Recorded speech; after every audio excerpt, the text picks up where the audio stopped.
Avant de démarrer cette vidéo, petit message de youtubeur, n'oubliez pas de vous abonner à ma chaîne et de mettre un petit like sur la vidéo, si elle vous a plu bien sûr. Même si elle vous a pas plu, hein, soyez solidaires les mecs. Voilà, et pour montrer un peu d'exposition et un petit peu de... et être au courant que quand je poste quelque chose, qui c'est pas tout le temps, hein, donc profitez-en hein, quand j'en poste des vidéos. Elles sont toujours de très bonne qualité, n'est-ce pas? C'est de l'artisanat comme vous le savez. Et voilà, je vous embrasse. Merci les gars. Aujourd'hui, je vous parle d'un livre qui s'appelle Les soirées de Saint-Pétersbourg. C'est un livre écrit par Joseph de Maistre. Alors, ça a été écrit, bougez pas. Alors, apparemment, c'est posthume. Hein. Ça a été écrit ça a été publié après sa mort en 1800. Clac, clac, clac. Qu'est-ce que j'ai vu? Nanana. En 1821, donc l'année de sa mort. Voilà, 2 volumes posthumes. C'est ce que... Voilà. Alors le sous-titre c'est Entretien sur le gouvernement temporel de la Providence. Le sous-titre est très important. Donc moi je l'ai chopé dans un recueil d'œuvres de Joseph de Maistre qui s'appelle édition établie par Pierre Glaude. Voilà, je vous mettrai, c'est chez Robert Laffont. Et les soirées de Saint-Pétersbourg, c'est un pavé. Là, c'est écrit en tout petit, je vous cache pas. C'est de 445, de la page de 447 à la page 785. Hein, donc il y a en gros 340 pages. Donc c'est un énorme pavé. Donc on va aborder quelques thèmes. Je préviens tout de suite je vais le redire après, je pense, mais c'est une note de lecture que j'ai fait il y a très longtemps et donc je tenais à en faire une vidéo, mais donc c'est très réduit, c'est très ramassé, donc je le dis en préambule, il va manquer beaucoup d'éléments dedans et voilà, il y aura pas tout dedans, voilà. Mais comme je vous le dirai à la fin et je vous le redis dès maintenant, je vous invite à lire ce livre d'ailleurs sur Google Books. Hein, si on regarde le commentaire sur Google Books, il y a quand même écrit « Les soirées de Saint-Pétersbourg est une œuvre majeure de la philosophie politique française. Écrit à l'époque de la Restauration, Joseph de Maistre y développe une vision conservatrice et traditionnaliste du monde, critiquant les idées des Lumières et de la Révolution française. Dans ses extraits, Maistre aborde des sujets tels que la religion, la société, la politique et la morale. Cet ouvrage est une lecture indispensable pour ceux qui s'intéressent à la politique française du XIXe siècle. Et je suis tout à fait d'accord. Malheureusement, cette note de lecture, enfin ce podcast, comme j'aime les appeler, ne rappellera pas tout. J'ai retenu quelques éléments que j'ai pu reconstituer dans la note de lecture que j'ai. Mais voilà, surtout allez-y. Et en plus, il y a une dimension très intéressante dans ce livre, c'est que c'est un dialogue entre 3 personnes. Et donc en fait, on a un conte, Joseph de Maistre et un 3e larron, et ils discutent, ils se posent des questions et ils se répondent entre eux. Et donc ça donne aussi une manière, c'est ludique à lire, voilà. Et on y va. Alors pourquoi lire ce livre? En fait, tout simplement parce que lors de mes lectures diverses et variées, il y a un auteur qui avait retenu beaucoup mon attention, et un de ceux avec lesquels j'avais repris la lecture en étant adulte, entre guillemets, c'est Jean-Jacques Rousseau. Donc Jean-Jacques Rousseau, tout le monde le connaît ici. J'ai lu, je vous mettrai la bibliographie, mais j'ai lu tous ses livres les plus importants, hein, Les Milles, Les Rêveries du promeneur solitaire. Je dis celui-là, c'est le dernier, mais c'est mon préféré. Le contrat social, les discours sur les arts, les langues, les trucs, l'origine des hommes, ce que vous voulez. Enfin bref, j'ai lu les gros trucs. J'ai pas tout lu parce qu'il a écrit des milliers et des milliers et des centaines de milliers de pages. Et Jean-Jacques Rousseau, on le mentionnera ici, mais avec le contrat social, est un des, je dirais, des pères spirituels de la Révolution française. Et je crois que c'est Robespierre, j'essaierai de retrouver ça aussi, mais je crois que c'est Robespierre qui venait avec le contrat social sous le bras dans les premières assemblées nationales.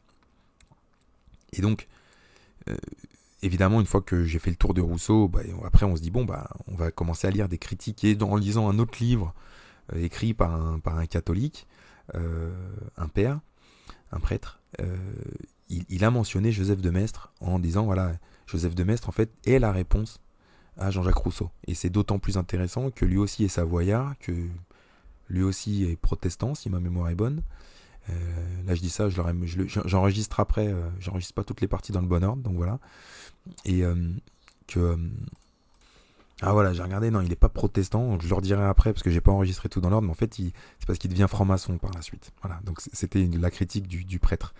Mais qui dit, oui, il a quand même très bien compris ce que c'est que l'enseignement catholique. Et donc ça m'a donné envie de creuser, et donc j'ai lu quelques-uns de ses livres, notamment Considération sur la France, L'essai sur le principe générateur des constitutions politiques, et enfin celui-ci, donc c'est un recueil, je vous l'aurais mis, les soirées de Saint-Pétersbourg. Et c'est comme ça que je me suis mis, voilà, c'est entre guillemets par recommandation à travers un livre que je me suis mis à lire Joseph de Maistre. Et ensuite j'ai découvert, comme je le disais, que je vais le redire par la suite, qu'il a très mauvaise presse dans le débat public. Et donc évidemment, ça n'a fait que renforcer mon envie de lire ce qu'il proposait. Donc Joseph de Maistre, c'est quelqu'un qui est né en 53 à Chambéry, donc c'est un Savoyard, et il est mort à Turin en 1821 à 67 ans. Comme quoi à l'époque on pouvait quand même vivre un peu vieux. Donc baptisé, je vais dire des bêtises après, je préfère le dire en préambule, j'ai dit qu'il était protestant, mais en fait non, il est franc-maçon. Voilà. Donc je leur dirai, mais bon. Baptisé, issu d'une famille originaire du comté de Nice, donc c'est entre guillemets, c'est pas un Français à ce moment-là, mais c'est un Français quand même. Et il est aussi l'aîné d'une famille, de 10 enfants, et le parrain de son frère cadet, qui s'appelle Xavier de Maistre. Xavier de Maistre, c'était une rue, il y avait une rue près de chez moi qui s'appelait comme ça, qui deviendra un écrivain connu. Il étudie chez les jésuites. Il va rentrer en 74, donc c'est-à-dire à 21 ans, dans la loge maçonnique des Trois Mortiers à Chambéry. Voilà. Et il va commencer à écrire beaucoup de choses. Et lorsque survient en 1789 la Révolution française, la Savoie, en tant que pays étranger, n'est pas directement impliquée dans les événements qui bouleversent la France. Mais bon, évidemment, on suit ça de près. Et il semble qu'il, lui d'ailleurs, au départ, il soutient plutôt. Et puis après, il va finalement se rendre compte que la Révolution, c'est pas terrible quand la Savoie va être envahie par les armées françaises révolutionnaires. Donc voilà, et si on descend un peu plus bas pour parler critique de la Révolution, voilà, bien après son passage dans la franc-maçonnerie, il sera l'un des plus importants théoriciens de la pensée contre-révolutionnaire catholique. Voilà, il est violemment anti-protestant, oui c'est vrai, parce que j'ai lu aussi du protestantisme. Mais en fait, il n'est pas violemment anti-protestant, je dirais pas ça comme ça, mais bon, absolutiste de droit divin, mais ça aussi, il n'est pas spécialement absolutiste en réalité, puisque comme on l'a dit précédemment, en fait, il observe la monarchie française de l'extérieur. Voilà. Donc faut bien se mettre ça en tête. C'est pas un royaliste, même si là c'est un peu ce qu'ils veulent faire et ce qu'ils veulent traduire. Et à la fin, voilà, finalement, il sera désigné comme un anti-lumière dans la mouvance de la radicalité de droite internationale, genre l'alt-right aux États-Unis, comme si c'était comparable. Il est désigné comme un des fondateurs modernes du traditionnalisme, à l'instar de Julius Evola, que je ne connais pas. Et donc effectivement, il est un peu le chef de file français des contre-révolutionnaires. Mais comme je le disais tout à l'heure, il faut bien garder en tête que lui, il est contemporain de la Révolution. Donc c'est pas quelqu'un qui va naître après et qui va en tirer des conséquences a posteriori. Lui, il est de 1753 jusqu'en 1821. Donc il a vu la Révolution, il a vu l'Empire napoléonien derrière, il a vu les guerres, il a vu tout ça. Et il a vu la Restauration quasiment. Et donc, c'est pour ça qu'aussi il est très intéressant comme personnage, parce qu'il est à contre-courant sur le plan intellectuel de beaucoup de choses, tout en étant contemporain. Donc c'est évidemment aussi une des raisons pour lesquelles il est je dirais, très attirant. Alors un petit avertissement, ce sera une vidéo qui sera un peu plus courte que d'habitude.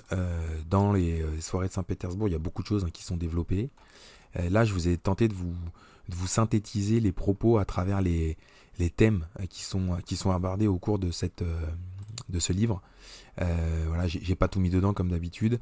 C'est un peu plus court tout simplement parce que le texte que j'ai écrit, je l'ai lu il y a longtemps ce livre, donc il y a une dizaine de minutes de réponses à 9 questions. Et donc voilà, donc ça sera un petit peu plus court et un petit peu différent de ce que je propose d'habitude. Pourquoi Dieu n'empêche pas le mal ? Il est vrai que c'est une question élémentaire pour l'esprit athée.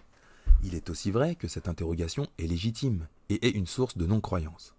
empêcher le mal, quand nous sommes un être capable de tout et bon, semble logique. Ce postulat, qui semble cohérent, omet un élément important. Dieu est bon, certes, mais il est aussi souverain, et en tant que tel, il châtie. Un autre aspect du problème, le bonheur, n'est pas lié à l'homme vertueux, mais à la vertu elle-même. Une observation rapide de la vie nous rappelle que les problèmes ne sont pas distribués équitablement, ni immédiatement en cas de mauvaise action. Pourtant, la même observation nous amène à l'évidence que ceux qui vicient le plus sont aussi ceux qui ont le plus de maux, puisque les maux sont le fruit de l'abus et que la vertu, elle, à l'opposé, n'est jamais punie en tant que telle. Le mal est donc châtiment et non circonstance, ce qui induit qu'il n'est pas nécessaire de fait. L'absence de crime et la pratique de la prière peuvent donc le minimiser. Il faut être vertueux pour se préserver du mal. Ainsi, pour être certain que cette vertu est sincère, Dieu ne peut pas récompenser immédiatement l'homme vertueux. Sinon, nous serions vertueux par intérêt ou par peur d'être châtiés, et ceci détruirait l'ordre moral. Dieu garde le mal pour nous garder dans l'incertitude, qui est la seule source de vertu sincère. Sans victoire sur nous-mêmes, il n'y a pas de vertu, et ce qui ne coûte rien ne vaut rien. Dieu est injuste puisqu'il permet aux méchants de s'en sortir, ou alors c'est qu'il n'existe pas.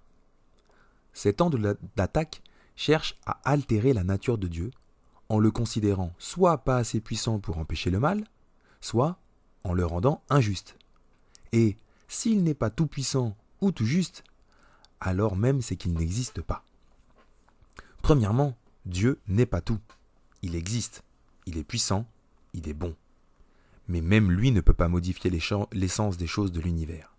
Si tant est qu'une pierre est une pierre, et un homme est un homme. Deuxièmement, cet argument est fallacieux, puisque pour nier Dieu, on le présuppose et on le définit. Voilà donc qui est bien curieux. Puisque Dieu est bon et juste, nous devrions constater le bonheur et la justice tout le temps, partout sur toute la terre. Or, le mal existe, l'injustice aussi, donc Dieu n'est pas. Mais qu'est-ce qu'une injustice, si ce n'est la violation d'une loi qui reste impunie? Et qu'est-ce qu'une loi, si ce n'est la volonté du législateur exprimée à ces sujets? Comment savoir que cette violation reste impunie, puisque plane sur nous l'incertitude du vice et de la vertu? Rapport à la première soirée. Si le non-croyant pense que Dieu doit être juste selon les critères des croyants, alors il professe une idiotie, constater l'injustice d'un Dieu juste. S'il considère que Dieu et nous n'avons pas la même notion de justice, alors de quoi se plaint-il? Où est le problème de l'injustice? La justice divine est un attribut de la divinité. Les injustices constatées sont justes au regard d'un ordre qu'on ne peut pas comprendre.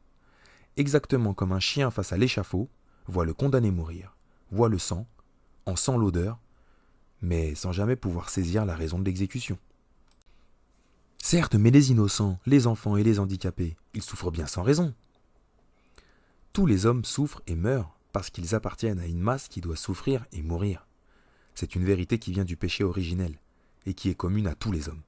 De même, étant donné que tout est juste selon la volonté divine, le mal est un châtiment, notre condition actuelle étant le fruit d'une dégradation, comme le montre le péché originel. Nous pouvons en tirer deux idées. 1. Nous sommes héritiers des actes de nos aïeux, tout comme la première génération qui a commis le péché originel continue d'influer sur nous, à travers les générations. Il se peut donc que les enfants soient châtiés pour les péchés de leurs parents. 2. C'est que cette dégradation est avant tout morale, ce qui induit que pour s'en absoudre, c'est sur le plan moral qu'il faut la combattre en premier lieu, et que le seul moyen de se faire pardonner par Dieu, c'est de prier. Ces deux idées nous amenant à la vérité du principe de réversibilité. Je peux, en priant, racheter mes aïeux coupables de leurs fautes par mon sacrifice. Mais alors pourquoi l'homme glorifie la roublardise et l'audace, et non pas la piété et l'honnêteté? Mais qui s'en plaint? Notre propre vice et jalousie en le triomphe de l'autre. En réalité, ce n'est pas le crime qui fait peur, mais c'est la disgrâce qui lui est rattachée. Si on l'enlève, alors on voit dans le vice un triomphe. L'occasion ne fait pas le méchant, elle le manifeste. Dieu qui voit tout, lui, châtie pour soigner et extirper le mal. Mais dans ce cas, comment se racheter de Dieu en priant si on ne connaît pas son caractère? Nous savons de Dieu qu'il est avant de savoir ce qu'il est. nous savons aussi que nous ne pouvons échapper à l'empire de ses lois et que son châtiment tombera, quoi qu'il en soit. Dans ce contexte, le meilleur parti à prendre est le respect et l'amour pour obtenir les bonnes grâces du souverain. Et ceci passe par la prière, le seul moyen moral de prévenir le péché. Bien que nous ne connaissions pas son tempérament, nous savons que nous sommes semblables à Dieu. Nous devons le prier comme un souverain. Alors d'accord, mais comment prier? Comment savoir que ce que je demande est correct? C'est en effet un problème. Comment être sûr que ce pourquoi on prie ne va pas nuire à l'ordre général? Que ce n'est pas un péché que l'on demande, même si cela nous paraît bien? Eh bien, pour bien prier, il ne faut pas désirer mais vouloir. Et pour être sûr de bien vouloir, il n'y a qu'une seule garantie, qu'un seul vœu correct, c'est l'exécution de la volonté divine. Que ta volonté soit faite. C'est pourquoi le socle de la véritable prière est la foi. Quel prince accorderait ses faveurs à celui qui le blasphème? C'est aussi pourquoi celui qui ne s'appuie que sur sa raison ne prie plus. Oui, mais les catastrophes naturelles, ne sont-elles pas indépendantes de tout en ayant leur propre loi? Eh bien justement, comment comparer la nécessité du soleil qui se lève et celle d'un tremblement de terre? Le cours des astres est naturel, mais n'est un mal pour personne. A l'inverse, le tremblement de terre, s'il a lieu, n'a pas le besoin de détruire toute une ville. Une partie des lois naturelles est donc immuable, mais une autre partie est flexible. L'éclair doit certes frapper, mais il peut le faire aussi bien au milieu du désert qu'au milieu d'une foule. La cause physique est matérielle, ce qui veut dire qu'elle n'est pas en cause en réalité, puisque la matière n'ayant d'action que par le mouvement, et le mouvement n'étant issu lui-même que d'une volonté. Si on considérait que le mouvement est la cause d'un autre mouvement, on voit bien qu'il y a un problème. Il y aura toujours un mouvement antérieur au mouvement observé, et donc de fait, on remonterait indéfiniment des causes sans aucune origine. Ceci nous amène à conclure que chercher des causes dans la nature est stupide, puisque la nature elle-même est un effet. Sans sortir du matériel, on ne peut strictement rien comprendre. Mais alors dans ce cas-là, quel lien entre science et religion? Eh bien, cela mène au lien de subordination de la science à la religion chrétienne. L'enseignement de simplicité et d'obéissance du christianisme est une garantie contre les perversions scientifiques. Elle est aussi la source de sa bonne compréhension. Par exemple, le péché originel nous apprend que nous sommes en perpétuelle dégradation, ce qui scientifiquement prend à revers la théorie de l'évolution. L'homme ne sort pas de la barbarie pour aller vers la civilisation, mais lutte, au contraire, pour retrouver son état naturel antérieur à sa déchéance. Ce qui induit que l'état naturel de l'homme est la civilisation, et que par là, tout sauvage dans une civilisation faible est un homme plus puni que les autres, puisque plus dégradé, et qu'avant la civilisation, on ne peut tout simplement pas parler d'homme. C'est aussi la source de sa recherche scientifique. En augmentant ses connaissances scientifiques, l'homme cherche à retrouver son état d'immortalité pré-péché originel. En vérité, nous ne luttons pas pour nous élever, mais pour nous maintenir. Le discours moderne oublie que la mère des sciences est la théologie, et que la religion chrétienne, par sa supériorité sur les autres religions, a été la source de la domination de l'Europe sur le monde. Et y a-t-il des idées innées? En effet, l'intelligence ne pouvant penser sans savoir ce qu'elle pense, ni savoir qu'elle pense sans pouvoir l'exprimer, puisqu'elle doit dire « je sais ». Si tout résultait de l'expérience, alors l'homme ne serait pas le seul animal intelligent. Chaque être actif exerce son empire dans le cercle, la dimension qui lui est attribuée.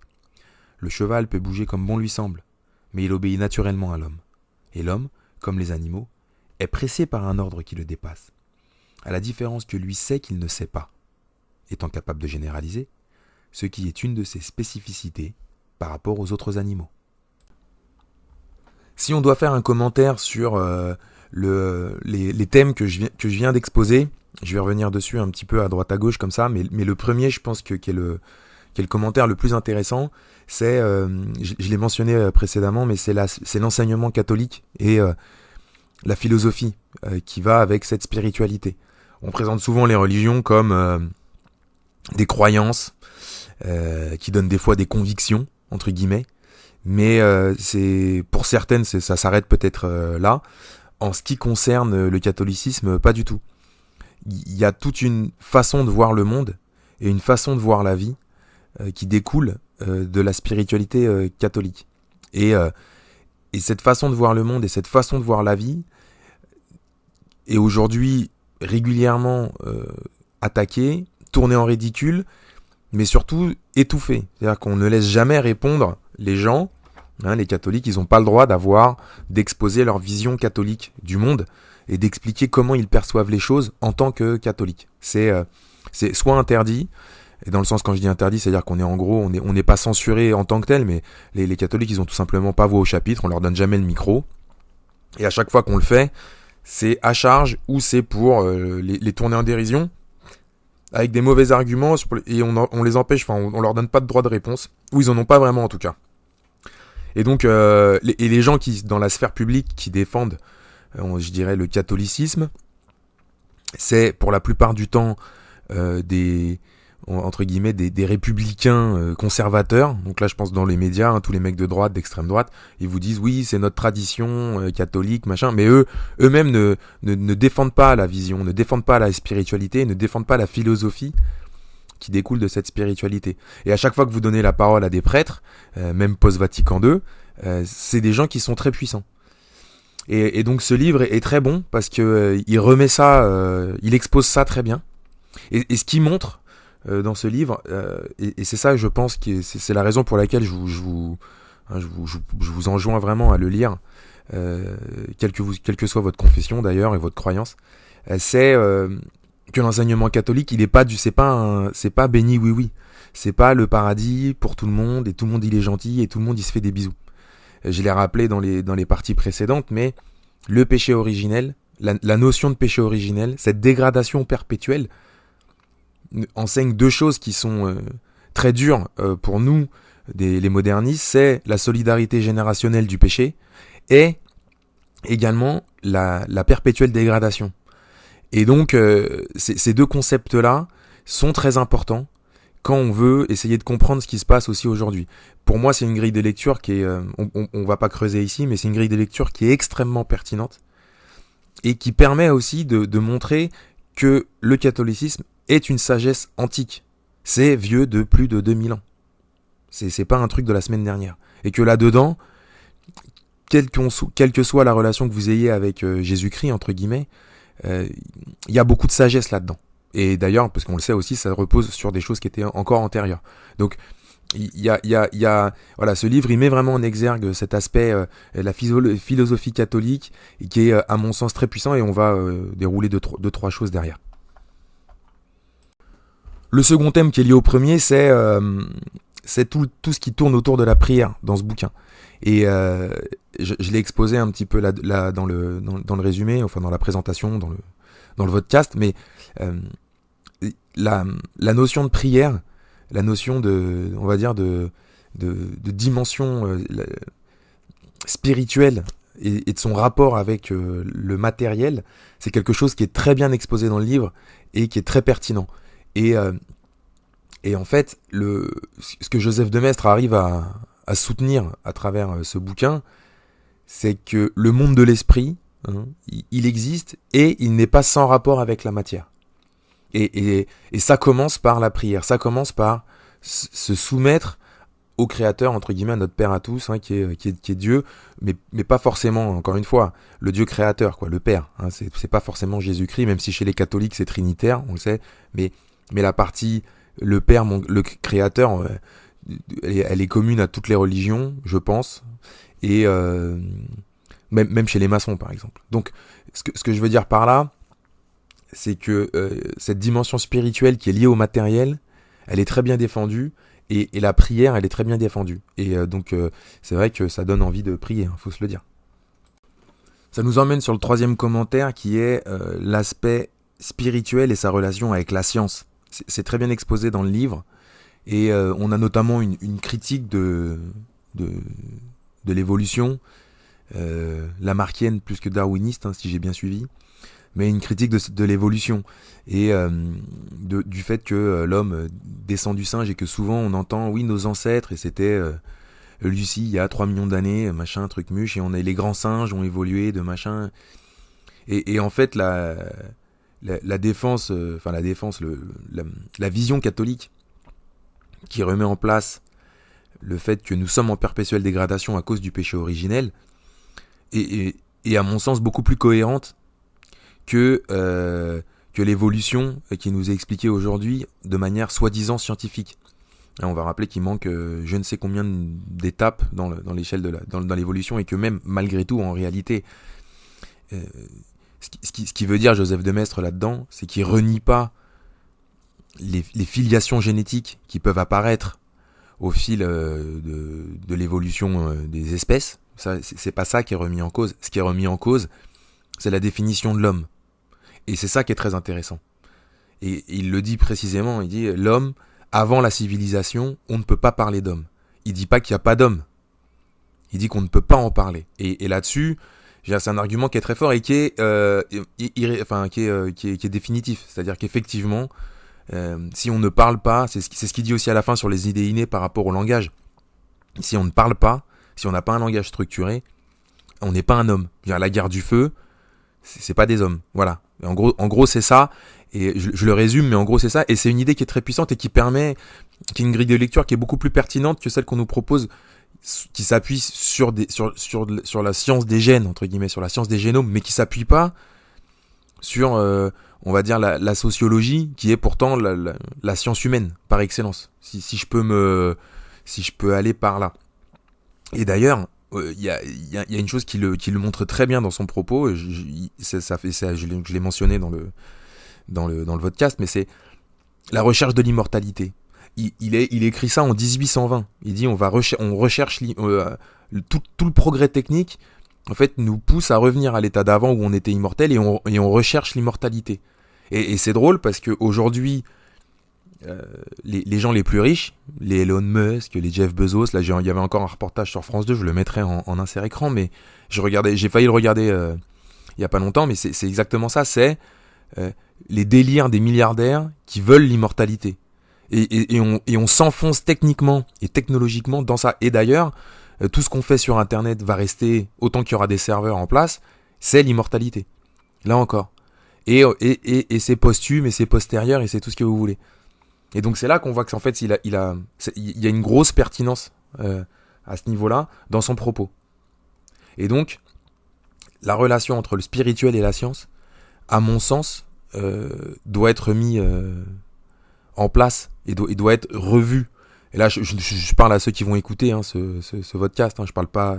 Il y a des gens, mais il y en a, ils croient dans la science comme ils croiraient dans Dieu, entre guillemets. Donc, mais c'est ça que je veux dire par là, c'est que notre analyse, notre perception des progrès scientifiques doit aussi être passée sous la grille de lecture spirituelle. Et c'est comme ça qu'on sait si on va dans le bon sens ou pas.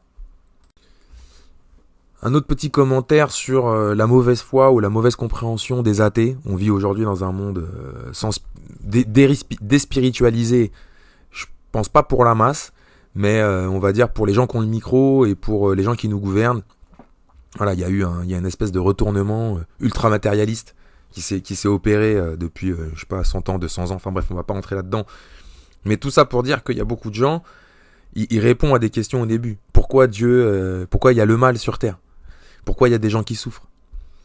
Et ce qui est intéressant, c'est que, en fait, Joseph de Maistre, il a des réponses qui sont très cohérentes par rapport à ça. Quand on est dans l'enseignement catholique. La religion, contrairement à ce que nous font croire les athées, la religion, en fait, elle a des réponses. Elle explique pourquoi le monde il est comme ça, de manière cohérente. Et même si on y adhère, qu'on n'y adhère pas en termes de croyance, ça n'empêche pas que la réponse est cohérente. Ça n'empêche pas que dans un système global, bah oui, ça a du sens. Alors on peut penser que c'est pas comme ça quand même, mais n'empêche que ça a du sens.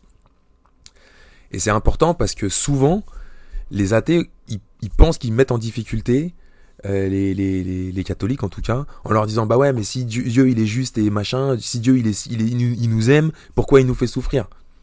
Alors qu'en fait c'est débile de répondre, c'est débile cette question. Parce que en fait, ils présupposent, comme il le dit très bien de Maistre, ils acceptent l'idée de Dieu telle qu'elle est, sans la connaître, puisque les mecs ils connaissent souvent rien à l'enseignement catholique, sans la connaître, ils présupposent des trucs, et après ils sont pas contents des trucs présupposés.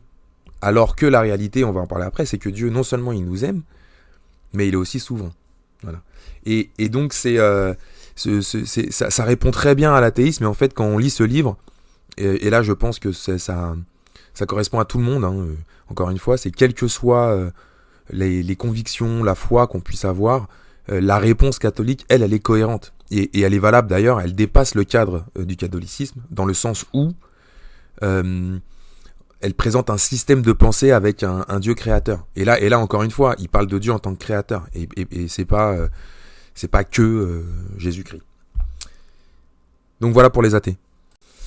Et enfin, dernier petit commentaire, il y en a beaucoup aujourd'hui, mais comme elle est un peu plus courte la vidéo, je me permets de rentrer dans le détail pour essayer un peu de bien expliquer ce que dit Joseph de Metz dans ce pavé que malheureusement je n'ai pas pu développer comme je l'aurais souhaité. C'est l'idée du Dieu souverain. Et cette idée-là aussi, elle est, je pense, très importante.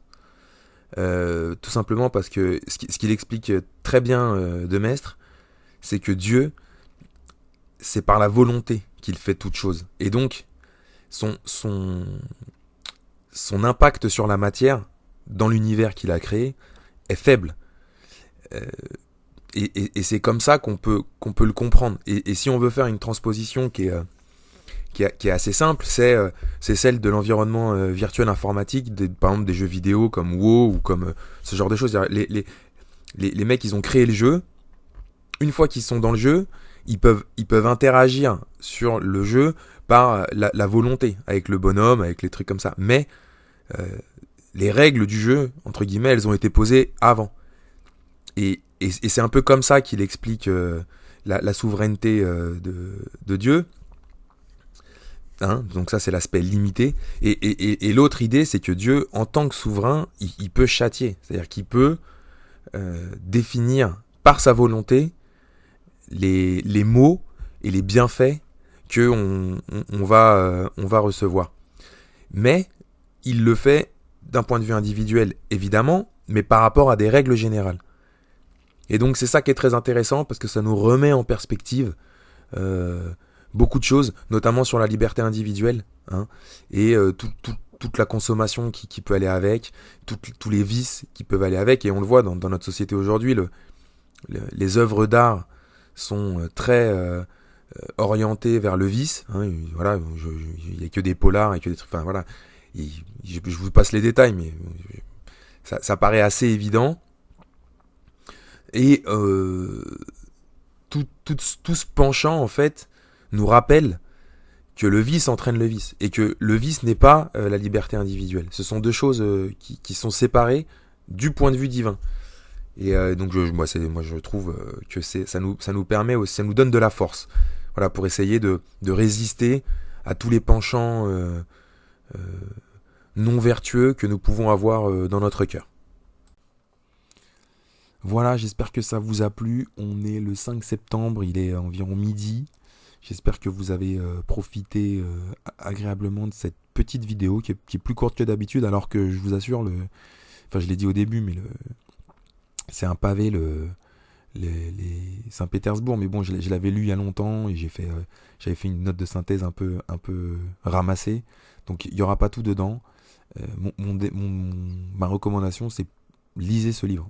Pour moi, c'est un des très bons livres que j'ai lu dans ma vie. Même si on n'est pas d'accord avec tout, même s'il y a des choses qui nous paraissent incongrues, ou des fois on va dire qu'il y a des tournures qui sont peut-être pas toujours adaptées, ou avec lesquelles vous serez tout simplement en désaccord. Mais il y a beaucoup d'idées fortes, et il y a une cohérence générale, hein, je le redis, c'est un de mes commentaires, mais je le redis, qui est extrêmement intéressante, parce que ce livre aussi nous permet de voir enfin qu'il y a une philosophie catholique, et pas seulement une foi, mais il y a aussi que de cette foi découle une manière de voir le monde et une manière de considérer la nature, la politique et l'économie. Et en cela, je vous le recommande. Voilà. Allez, je vous embrasse, à bientôt.